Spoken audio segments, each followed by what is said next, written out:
mod arg form. So yes, we write our complex numbers as x plus iy, when x is the x coordinate, y is the y coordinate, if you like, on the number plane. But it now gives us another way of representing complex numbers, which we call mod arg form. And let me explain. The modulus, again, it's something you already know, but you call it something else at the moment. The modulus of the complex number is the length of the vector OZ. Now that's where some people at this point now start shuddering with fear because they see the word vector. So all a vector is, let's pop it in, there's the point. And it's a unique point, z equals x plus iy. The disadvantage of representing it as a point is there's only one spot I can put it. As soon as I move it, it becomes another number.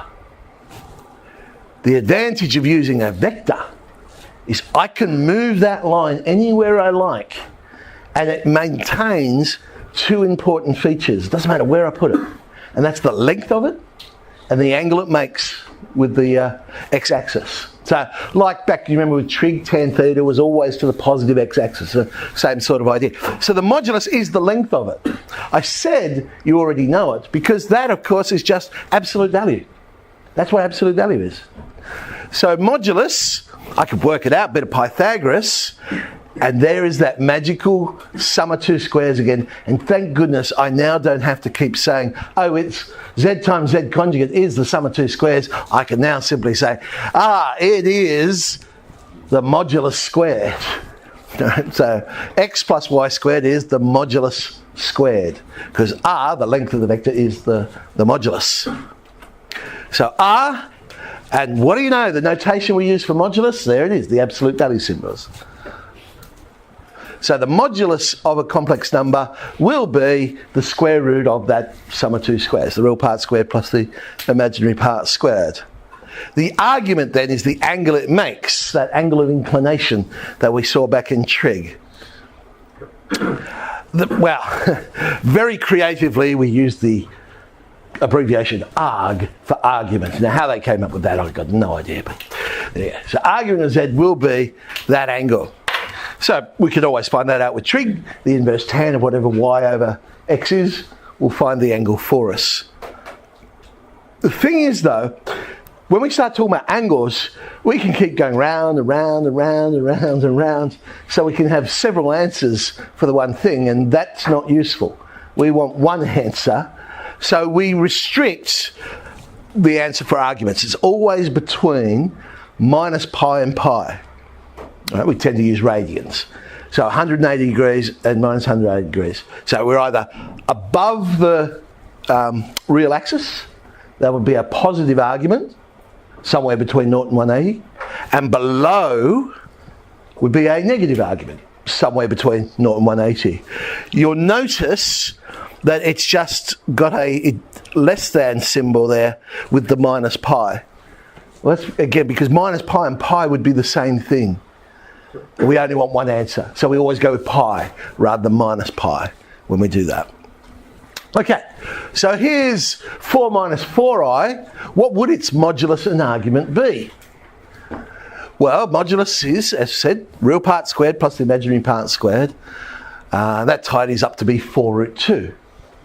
Its argument, and this is where you've got to be very careful, it's minus 4 on 4. And yes, that is minus 1. Okay? And the inverse tan of minus 1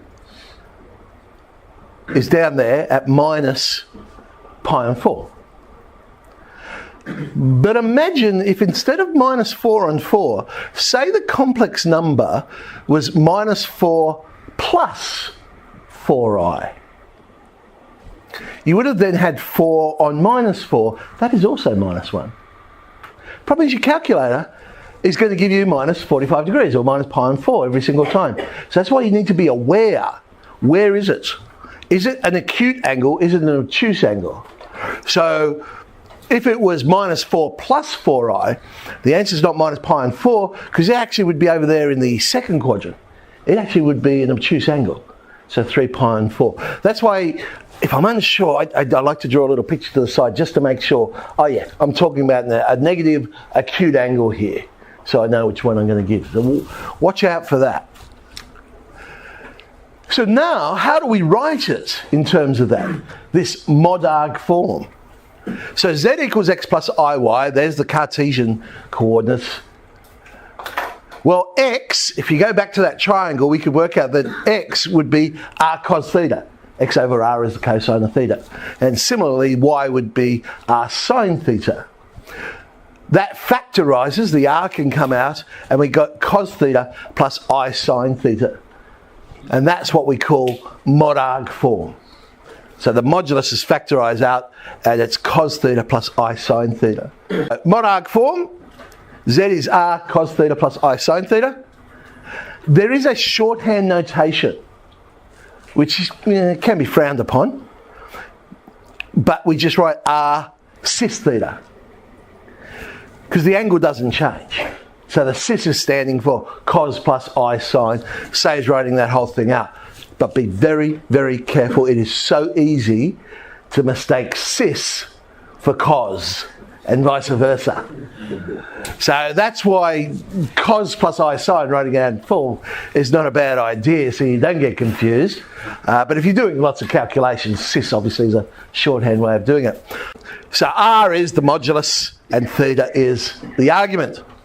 So our number that we just looked at, 4 minus 4i, would be, if I write it with the cis notation, 4 root 2, the cis of minus pi on 4. Root 3 plus I then, well, its modulus is 2. If you work that one out, we're going to get 1 plus root 3. They're both positive, so I'm in the first quadrant. So I'm looking for an acute angle here. So it's pi on 6. So 2 cis pi on 6. Going back the other way. So 6 cis pi on 6. Well, remember what it really stands for, and then the question becomes easy. Cis is cos pi on 6 plus I sine. We just work out the cosine of pi on 6, the sine pi on 6, and multiply. Cosine of pi on 6 is root 3 on 2. Sine is a half, multiplied by 6, and there's our answer, 3 root 3 plus 3i. So, how do we do calculations then when they're in mod arg form? Beautiful relationships, and they're logical when you think about it. If you want to find the modulus of two numbers multiplied together, you might find it easier to find the modulus of each individual part first and then multiply them. So that's a handy little one. Whereas with the arguments, it's a bit like logs.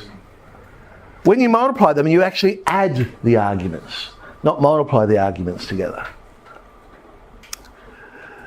Remember, what we're basically saying is multiplication, when we're looking in the picture, is rotation. Right?